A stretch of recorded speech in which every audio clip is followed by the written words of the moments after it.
Bagi Abi Daud hadis ini dari Anas radhiyallahu an, wa kana idza safara fa arada ayata wa astaqbala bina qatihil qiblah.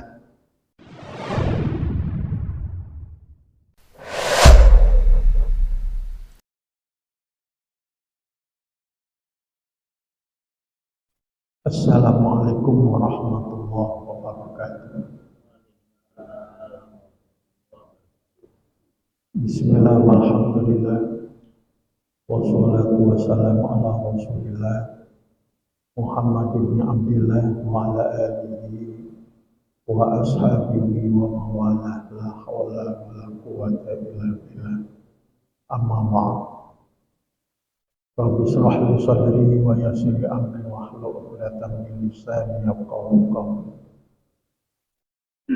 Allahumma faqihna fid-din waftah alaina futuhal arifin waj'al amalana khalisatan liwajhikal karim.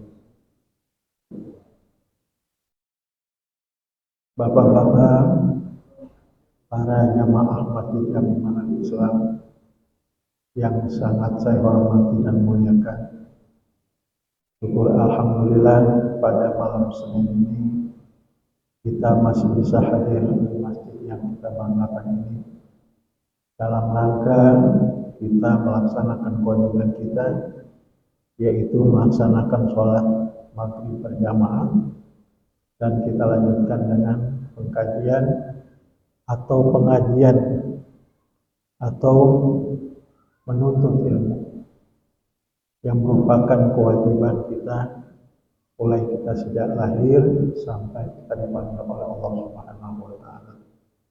Bapak-bapak yang saya hormati, ulasan sedikit yang lalu tentang masalah arah kiblat. Di sini hadisnya dari Amir bin Rabi'ah. Telah berkata Amir, kunna ma'an Nabi sallallahu alaihi wasallam, adalah kami bersama Rasulullah sallallahu alaihi wasallam fi lailatin muslimah, pada suatu malam yang sangat gelap. Fa askalat alaina qiblatu fasallaina, maka tersamar-samar di atas kami arah kiblat, maka kami melaksanakan sholat bersama Rasul. Falamma tola'ati syamsu, maka tatkala matahari terbit, ini sholatnya sholat subuh ya. Maka tatkala matahari terbit, idza nahnu shallaina ila ghairi al-qiblat, maka ketika itu sangat jelas sholat kami ini ila ghairi qiblah, tidak menghadap ke kiblat. Mungkin di dalam gua atau di mana. Sholat aja arah kiblatnya kemana dia nggak tahu karena gelap. Pas sudah terang baru kelihatan bahwa dia sholat bersama Nabi tidak menghadap ke kiblat. Fanazalat, maka turun ayat fa'aina ma tuwallu fatamma wajhullah. Kata Rasul, ini ayat diturunkan ketika Nabi salah sholat, salah arah kiblatnya. Fa'aina ma tuwallu, maka kemana saja kamu menghadap, kata Allah, fatamma wajhullah, maka disitulah ada zat Allah. Berarti apa? Kalau melihat dohir ini hadis, kalau kita salah di sholat, umpamanya kita jalan-jalan kemana, di hotel atau kemana kita sholat, udah selesai baru dikasih tahu, tadi kamu sholat ngadep kemana? Ke sana, kalau bukan ke sana, arah kiblat itu ke agak condong ke sana gitu. Nah, pertanyaannya apakah sholatnya diulang? Diulang nggak? Kalau menurut zahir hadis ini, sholatnya nggak diulang. Karena ada fa'aina ma tuwallu fatamma wajhullah, kemana saja kamu menghadap, itulah ada Allah. Kalau nggak disengaja, itu kan nggak disengaja. Iya. Tapi kalau ini pendapat ulama sebagian, nggak usah diulang sholatnya. Tapi Imam Syafi'i tetap harus diulang. Kenapa diulang? Karena menghadap kiblat itu adalah syarat sahnya sholat. Kata Imam Syafi'i itu syaratnya sah sholat. Lah kalau nggak menghadap kiblat ya kagak sah sholatnya. Sekalipun itu nggak tahu. Tapi kalau ketika kita lagi sholat, dikasih tahu arah kiblatnya salah, ke kanan. Bagaimana? Nggak usah dibatalin sholatnya, langsung kita putar aja ke kanan. Badan kita putar ke kanan. Seperti halnya Nabi waktu sholat dulu di Madinah, waktu dia hijrah di Madinah kan sholatnya menghadap mana nih? Perintah sholatnya menghadap ke Baitul Maqdis. Ya, beberapa bulan ke Baitul Maqdis, tiba-tiba lagi sholat, Nabi apa? Turun ayat. Bawal liwajhaka satral masjidil haram. Maka Nabi langsung menghadap ke Masjid Haram, berputar, nggak dibatalin sholatnya, langsung berputar. Jamaah juga ikut menghadap ke Masjid Haram atau ke Ka'bah. Itu ya. Jadi menurut Imam Syafi'i, sholat menghadap kiblat itu hukumnya wajib. Karena itu merupakan syarat sah sholat. Tapi imam yang lain mengatakan kalau udah lupa, kalau nggak tahu seperti itu ya sudah, kalau udah sholat nggak usah diulang. Karena melihat johirnya ini hadis. Mungkin di dalam hadis yang lain ada penjelasan seperti itu. Sudah, lanjut. Wa an Abi Hurairah. Dan ini hadis dari Abi Hurairah, qala berkata Abi Hurairah, qala Rasulullah sallallahu alaihi wasallam, telah bersabda Rasulullah SAW, ma bainal masyriq wal maghrib qiblatun. Kata Rasulullah, apa-apa yang di antara timur dan barat itu adalah arah kiblat. Ini arah kiblat mana? Di Madinah. Jadi Madinah itu arah kiblatnya antara timur dan barat. Maksudnya apa? Apabila badan kita ini, pundak kita ini, yang kanan ada di timur, yang kiri ada di barat, nah itulah arah kiblat. Berarti ngadep kemana? Pundak kanannya di timur, pundak kirinya di barat, berarti ngadep utara. Kalau kiblatnya orang Indonesia itu utara selatan. Pundak orang ini kiblatnya orang Indonesia arahnya itu utara selatan. Jadi pundak kanannya di utara, pundak kirinya di selatan. Ngadep mana? Nah, ngadep ke barat. Kalau kita ngadep ke sini, pundak kita yang kanan di mana?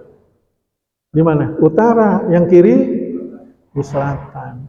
Itulah arah kiblat orang Indonesia, itu utara selatan. Sesuai dengan hadis ini, rawahu Tirmizi.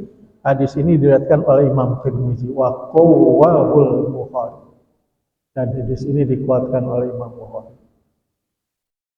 Gitu ya Pak. Ada dua pandangan. Kalau kita secara Allah kiblat, kita udah tiduran, ada yang nanya udah sholat, udah ngadep mana tadi? Sana. Salah, ngadepnya ke sana. Ya. Pendapat pertama mengatakan nggak usah diulang karena sholatnya udah selesai. Sesuai dengan hadis tadi, johirnya hadis tadi begitu kan ya? Apa tadi? Yang tadi apa hadisnya? Ba'ai nama tuwallu fatamma wajah. Jadi ketika terjadi begitu turun ayat ini, maka kemana saja kamu menghadap, maka disitulah ada zat Allah. Tapi kalau melihat hukumnya, sahnya sholat, diantaranya adalah menghadap kiblat. Jadi kalau nggak ada menghadap kiblat, maka sholatnya nggak sah. Berarti harus diulang. Jadi ngulangnya nggak pada waktu itu juga, kapan saja kita mau, penting diulang. Lanjut ya. Yang berikutnya ini hadis tentang sholat di atas kendaraan. Sholat ini Nabi nggak pernah melakukan kecuali sholat sunnah. Jadi sholat wajib dia nggak pernah melakukan sholat di kendaraan. Jadi sholat di kendaraan ini kalau dia melaksanakan sholat sunnah. Jadi sholatnya di atas onta. Perhatikan kalau onta jalan kemana aja arahnya udah. Jadi nggak mengarah kiblat. Jadi awalnya doang ketika takbir dia hadapkan ontanya itu ke arah kiblat. Setelah itu dia jalan. Dia ruku, dia sujud, dia rukunya nggak seperti ruku orang sholat berdiri ya. Ya ruku dengan ini aja. Sujud. Kita juga boleh sholat di atas kendaraan. Kita berangkat pagi jam 6. Kan belum buka. Mau ke Surabaya atau mau ke Jogja. Di Cipali kan enak tuh sholat. Ambil nyetir kita sholat duha. Makanya kalau kemana-mana itu kita harus punya air wudhu. Sholat aja, sekalipun nggak menghadap kiblat. Kan Cipali mah ke sono arahnya kemana? Ke timur. Kalau dari Jogja ke Jakarta enak. Arahnya dari timur ke barat. Nggak apa-apa kita sholat sunnah. Asalkan jangan sholat wajib. Bagaimana kalau orang musafir jalan kaki? Zaman Nabi kita ada kan musafir jalan kaki. Boleh nggak sholat sambil jalan terus kita musafir? Boleh. Cuma ketika mau jalan kita takbir dulu menghadap ke kiblat. Setelah itu kita jalan. Nanti kalau mau ruku dan sujud kita berhenti. Kita arahkan badan kita ke kanan, arah kemana? Ke kiblat. Ruku, sujud, habis sujud jalan lagi. Gitu caranya. Ya. Jadi agama kita ini nggak terlalu sulit ya. Terserah. Yang penting ada niat untuk melaksanakan sholat sunnah. Hadisnya wa an Amir bin Rabi'ah. Hadisnya dari Amir bin Rabi'ah qala berkata Amir, ra'aitu Rasulullah sallallahu alaihi wasallam. Ra'aitu Rasulullah sallallahu alaihi wasallam. Aku melihat Rasulullah sallallahu alaihi wasallam yusolli ala rahilatihi haitsu tawajjah tubi. Jadi aku melihat Rasulullah, si Amir melihat Rasulullah sholat di atas ontanya, kendaraannya. Haitsu tawajjah tubi. Kemana saja itu Nabi menghadap dengan ontanya. Jadi nggak menghadap ke kiblat. Muttafaqun alaih. Hadis ini diriwayatkan oleh Imam Bukhari, Muslim. Berarti kita kalau sholat di kendaraan, sholat sunat ya boleh, tapi sholat wajib nggak boleh. Ya harus cari masjid, harus cari tanah lapang. Boleh tanah lapang boleh.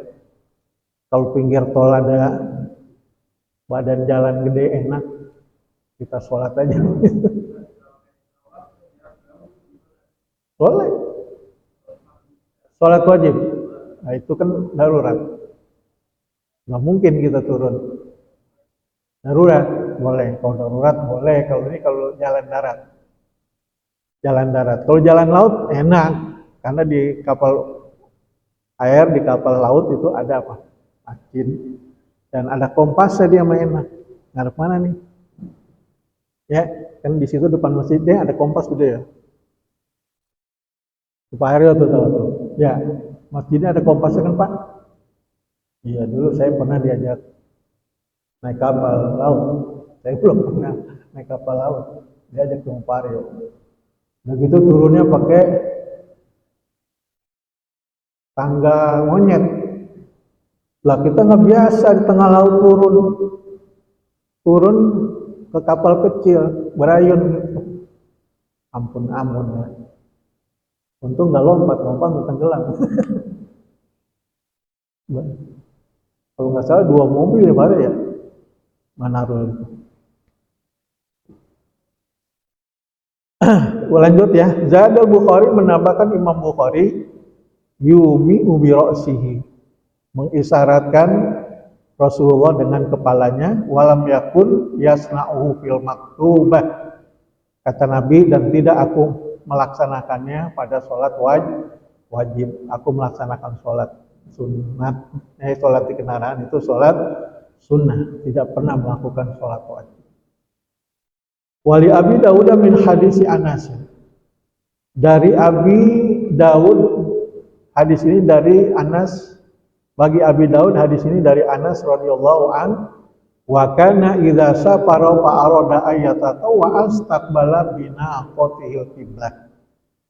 Dan adalah beliau Rasulullah sallallahu alaihi wasallam apabila dia mengadakan perjalanan musafir, fa arada, maka tiba-tiba dia pengen ayata tawa'a, bahwasanya melaksanakan sholat sunat, istaqbala binaqatihil qiblah, maka dia menghadap dengan kendaraannya, dengan ontanya menghadap kiblat. Nih kalau dia mau melaksanakan sholat sunat, ontanya diarahkan ke arah kiblat. Fakabbara, maka Nabi takbir, Allahu Akbar. Setelah takbir, summa sholla haitsu kana wajhu rikabi, kemudian Nabi sholat. Beliau sholat kemana saja menghadapnya, ngikutin ontanya, mengikutin kendaraannya. Berarti kita boleh nggak nyontoh seperti ini? Boleh. Dapat pahala nggak tuh sholatnya? Boleh. Siapa? Karena kita melaksanakannya sesuai dengan tuntunan Nabi kita Muhammad Sallallahu Alaihi Wasallam. Ya, baru nemu ya, baru dengar ya. Ini kitab dikarang oleh Ibnu Hajar Al-Asqalani yang mensyarahkan kitab Bukhari, yaitu Fathul Bari. Lanjut, wa an Ibnu Umar, hadis ini datangnya dari Ibnu Umar, anna Nabiya sallallahu alaihi wasallam, bahwasanya Nabi sallallahu alaihi wasallam naha ayyusolli fi sab'i mawatina,